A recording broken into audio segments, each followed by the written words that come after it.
Hello friend, graduate GK वाला में आप सभी का स्वागत है। अगर आप इस चैनल पर नए हैं तो चैनल को सब्सक्राइब कीजिए, वीडियो को लाइक कीजिए। ग्रेजुएट जीके वाला में आप सभी का स्वागत है। हेलो फ्रेंड, अगर 1 से लेकर 250 तक अगर क्वेश्चन को आप नहीं देखे हैं तो मैंने प्लेलिस्ट बना दिया है 1000 जीके से। अभी तक एसएससी सीजीएल में 5 को मैंने वीडियो अपलोड किया है, 5 1 से लेकर 250 तक। अभी तक 8 से 10 प्रश्न उससे लड़ चुका है। ये जो मैं सीरीज करवा रहा हूँ 1000 जीके का, ये सीजीएल के भी इम्पोर्टेंट है, सीएचएसएल के लिए भी इम्पोर्टेंट है और एसएससी एमटीएस के लिए भी, ऑल एग्ज़ाम के लिए इम्पोर्टेंट है। किसी भी एग्ज़ाम का आप तैयारी कर रहे हो, अगर आप 1000 जीके मोस्ट इम्पोर्टेंट अगर मेरे यूट्यूब चैनल से देख लेते हैं, 15 से 18 प्रश्न आपका कहीं जाने वाला नहीं है। आज का 251 प्रश्न शुरू करते हैं। आपका प्रश्न है कि अफ्रीका के किस अश्वेत राष्ट्र को सर्वप्रथम स्वाधीनता मिली? घना। आपका अगला प्रश्न है कि अभिज्ञान शाकुंतलम के लेखक कौन है? अभिज्ञान शाकुंतलम के लेखक कालिदास। आपका अगला प्रश्न है कि पौधों में जीवन होता है, यह किस भारतीय वैज्ञानिक ने बताया? जगदीश चंद्र बसु। आपका अगला प्रश्न है कि प्याज में खाने योग्य भाग कौन सा है? प्याज का तना। आपका अगला प्रश्न है कि प्रथम भारतीय अंतरिक्ष यात्री कौन थे? राकेश शर्मा, 1984 में। आपका अगला प्रश्न है प्रथम भारतीय उपग्रह का नाम क्या है और इसे कब छोड़ा गया था? प्रथम भारतीय उपग्रह आर्यभट्ट है, जो 1975 में छोड़ा गया था। आपका अगला प्रश्न है कि लोहे पर जंग लगने से क्या होता है? लोहे का भार बढ़ता है।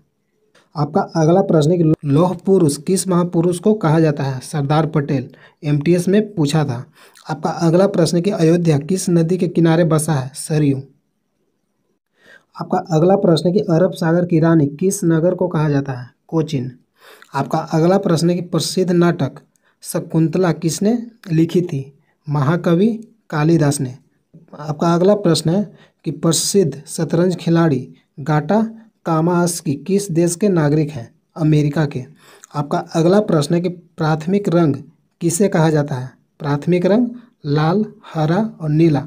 ये रेलवे का मोस्ट इम्पोर्टेंट प्रश्न है, रेलवे इसको पूछा है। आपका अगला प्रश्न है कि प्रार्थना समाज की स्थापना किसने किया था? आत्माराम पांडुरंग। ये प्रश्न को सीजीएल में भी पूछा है हाल फिलहाल के, और एमटीएस में भी पूछा है और सीएचएसएल में पूछा है। आपका अगला प्रश्न है कि वंदे मातरम को सर्वप्रथम कांग्रेस के किस अधिवेशन में गाया गया? वंदे मातरम को सर्वप्रथम कांग्रेस के किस अधिवेशन में गाया गया? 1896 में गाया गया था। आपका अगला प्रश्न है कि वन अनुसंधान संस्थान कहाँ स्थित है? वन अनुसंधान संस्थान देहरादून। आपका अगला प्रश्न है कि अरावली पर्वतमाला की सबसे ऊंची चोटी कौन सा है? अरावली पर्वतमाला के सबसे ऊंची चोटी गुरु शिखर। अगला प्रश्न है कि अरुणाचल प्रदेश की राजधानी का नाम क्या है? ईटानगर। अगला प्रश्न है कि असम के कौन से व्यक्ति भारत के राष्ट्रपति रह चुके हैं? फखरुद्दीन अली अहमद। आपका अगला प्रश्न है कि असमिया भाषा में मुद्रित प्रथम पुस्तक के लेखक कौन थे?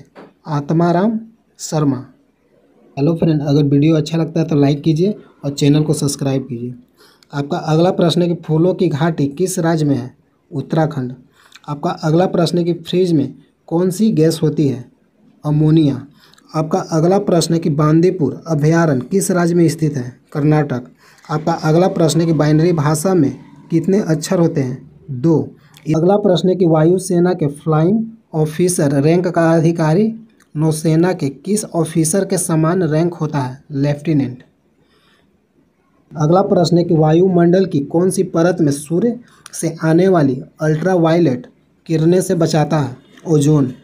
ये भी प्रीवियस ईयर है, कई बार पूछा है।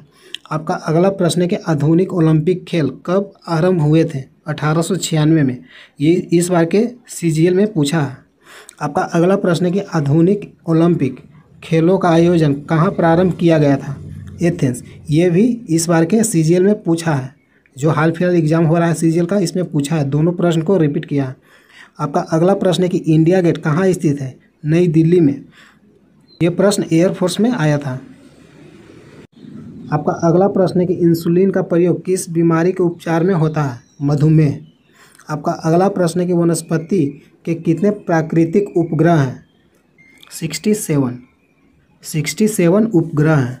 अगला प्रश्न है कि बैंकों का राष्ट्रीयकरण कब किया गया? 1969 में, 1969 में। अगला प्रश्न है कि ब्लड प्रेशर मापने के लिए किस यंत्र का प्रयोग किया जाता है? स्फिग्मोमैनोमीटर। यह भी इम्पोर्टेंट प्रश्न है। आपका अगला प्रश्न है कि ब्लैक पैगोडा के नाम से प्रसिद्ध सूर्य मंदिर कहाँ स्थित है? कोणार्क, उड़ीसा में। आपका अगला प्रश्न है कि वाहनों की हेडलाइट में किस दर्पण का उपयोग किया जाता है? वाहनों की हेडलाइट में अवतल दर्पण का उपयोग होता है। आपका अगला प्रश्न है कि विंग्स ऑफ फायर किस प्रसिद्ध वैज्ञानिक की आत्मकथा है? एपीजे अब्दुल कलाम। एमटीएस में भी पूछा है, सीएचएसएल में भी पूछा है इसको। अगला प्रश्न है कि होफमैन कप किस खेल से संबंधित है? टेनिस। अगला प्रश्न है कि होम्योपैथी का संस्थापक कौन था? हनीमैन। होम्योपैथिक का संस्थापक कौन था? हनीमैन। अगला प्रश्न है कि उत्तर पूर्व सीमांत रेलवे में सबसे बड़ा रेलवे स्टेशन कौन सा है? मालीगांव। अगला प्रश्न है कि उत्तर प्रदेश में इंदिरा गांधी नक्षत्रशाला कहाँ स्थित है? लखनऊ में। उत्तर प्रदेश में इंदिरा गांधी नक्षत्रशाला, लखनऊ। आपका अगला प्रश्न है कि ए मेरे वतन के लोगों देशभक्ति गीत किसने लिखा? प्रदीप। आपका अगला प्रश्न है कि एटीएम का फुल फॉर्म क्या है? Automatic teller machine. अगला प्रश्न है कि नाथुला दर्रा किस राज्य में स्थित है? सिक्किम में। यह भी मोस्ट इम्पोर्टेंट है। अगला प्रश्न है कि नासिक किस नदी के किनारे स्थित है? गोदावरी। आपका अगला प्रश्न है कि भारत आने वाले सागरीय मार्ग की खोज किसने किया था? Vasco D gamma. अगला प्रश्न है कि भारत एक धर्मनिरपेक्ष देश है, इसका तात्पर्य क्या है? भारत का कोई राज्य स्तर पर धर्म नहीं है। अगला प्रश्न है कि मौसम संबंधी परिवर्तन वायुमंडल की किस परत में होता है? क्षोभ मंडल। अगला प्रश्न है कि म्यांमार यानी वर्मा की मुद्रा कौन सी है? म्यांमार की मुद्रा कयात। अगला प्रश्न है कि म्यांमार यानी वर्मा की मुद्रा कौन सी है? कयात। अगला प्रश्न है कि विटामिन की खोज किसने की? फंक ने। अगला प्रश्न है कि विदेश में शाखा खोलने वाला पहला बैंक कौन है? Bank of India. कहाँ खोला था? लंदन में, 1946 में। हेलो फ्रेंड, ग्रेजुएट जीके वाला में आप सभी का स्वागत है। यहाँ तक वीडियो देखने के लिए धन्यवाद। जय हिंद।